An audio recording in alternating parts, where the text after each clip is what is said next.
Hello there, this is Duane The Success King, and today I'm breaking down something that too many new business owners and some old ones miss. The name of your business could be quietly killing your chances at getting funded. It's not just about sounding professional. Your business name sends a message to every bank, lender, and credit bureau before you ever get a chance to explain what you do. In this video, I'm going to show you what type of business names you should know to avoid, when it becomes a problem for you, and why it can block your funding even if you're doing everything else right. So let's get into it. Section number 1. What should you know about business names? Well, let's start with this. Your business name is a signal. It signals your industry, your perceived risk level, and sometimes your compliance with certain laws.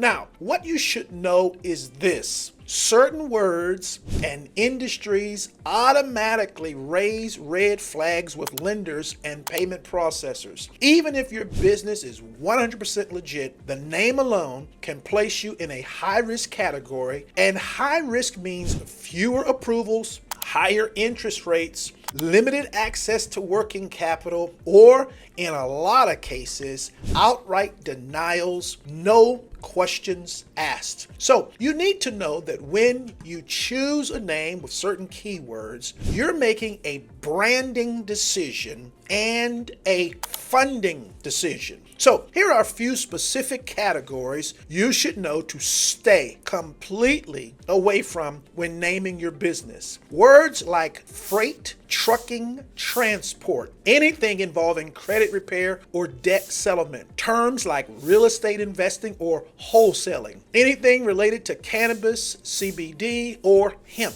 Words like firearms, tactical, ammo. Mentions of adult entertainment or escort services, crypto, NFT, Forex, Web3. You've got to consider a brand shift before you limit your opportunities. You're setting up a new business or substitutionary. This is going to be the type of time that it's perfect to pick a name that opens doors instead of closing them. And here's the catch. Lenders aren't going to tell you your name is the problem. They'll just move on to the next applicant. So when you're getting ready to grow, invest, or apply for any type of credit, that's when you've got to check your name against that red flag list. If you ignore this step, you could waste months spinning your wheels thinking the problem is your revenue or your credit score when it's really just a word you chose 2 years ago. Section 3, why this affects your funding. Now, let's talk about the why.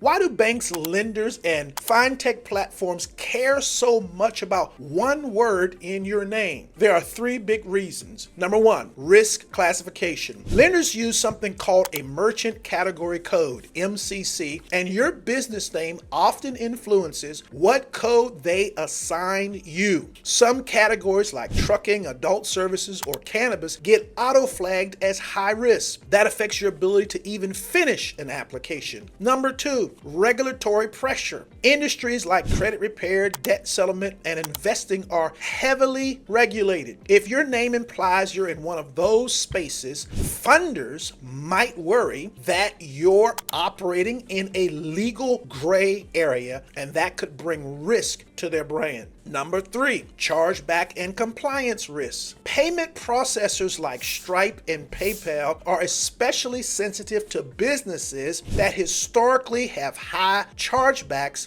or legal complaints. They look at your name as the first line of defense to block risky accounts. So, if you're wondering why you're getting shut down and not being approved, it may have nothing to do with you, everything to do with words on your paperwork. That's why it really matters. That's why I'm doing this video. That's why it's really worth getting this right. Section 4, what to do if you've already filed. Now, if you're sitting there thinking, but Duane, I've already been operating a risky name for years. Don't worry. There's something you need to know, and there's something you need to do. Now, what you need to know is this. You don't have to shut down your business. You don't need to lose your history, your EIN, or your banking. But what you should do is create a funding-friendly version of your brand. That's what you do when you file what's called a DBA, which means doing business as. It's not a rebrand. It's not a reinvention. It's a smart financial move. You keep your original business entity, but you operate, especially for funding and credit, under a more neutral name. You use that new name when you apply for credit, vendor accounts, request funding, build business relationships. This one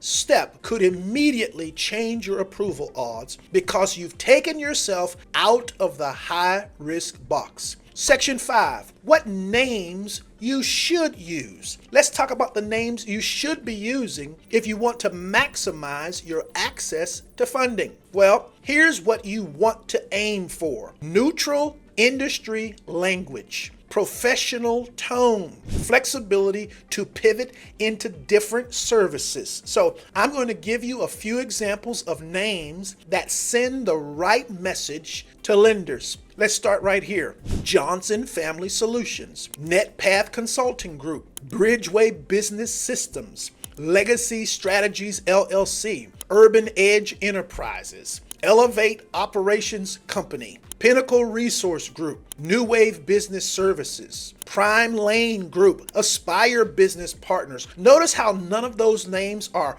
overly specific. They don't lock you into one category. They keep your funding doors wide open. And the best time to create a name like this before you need the money. Section 6, why is important for us to really get this straight? Well, let's bring it home. What you should know is this: your business name isn't just branding, it's positioning. It's funding leverage, and it matters more than you think. When should you act on this? Before you apply, before you grow, before you hit your next funding wall. I've talked to too many people who this impacts. And why you should care, because the right name can mean the difference between getting $5,000 and getting $50,000 in business credit, between being labeled high risk or being seen as professional, stable, and fundable. You've done the work, you've put in the time. Don't let one word undo all of that. If you're serious about getting your business positioned for real funding, not just guessing your way through it, come check out the CBL Wealth Blueprint. I'm working it now to release. Get on the wait list, where I'm going to show entrepreneurs how to structure, grow, and fund their business the smart way. Well, this is Duane the Success King, helping you make sure your business looks fundable, sounds fundable, and gets funded. Peace to you. Have an excellent day. I look forward to seeing you the next time. Be blessed.